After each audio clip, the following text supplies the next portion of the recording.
The bulk of Minnesota's growing season has been very dry, leaving much of the state under drought conditions. Recent rains are helping the situation, but given the late date and how the season has progressed so far, the late August rains may not do too much good.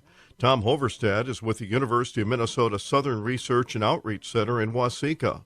He says it's getting late for the rains to do much for this year's crop. It would have been nice to have this rain about a month ago. I think some of our tip back would have been less, and some of those kernels may have done, some of those cornfields may have done a lot better.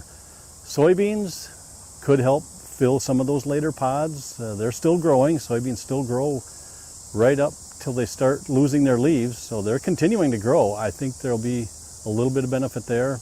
Up to this point, the 2021 growing season has been historically dry. We're in our fourth driest growing season in 100 years.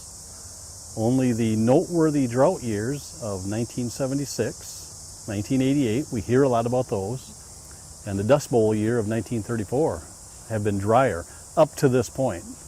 With the dry conditions for much of the season, many cornfields are maturing early, meaning harvest could start ahead of normal in many areas of the state.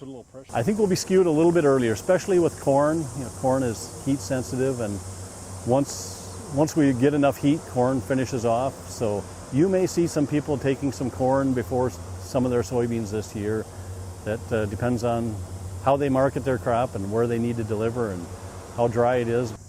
With harvest not far away, the weather pattern that's created the drought in the upper Midwest appears to be changing. That's good news. And for many farmers, even though there's been a shortage of moisture, the corn and soybean crops have come through in better than expected shape. This is Lynn Ketelsen reporting.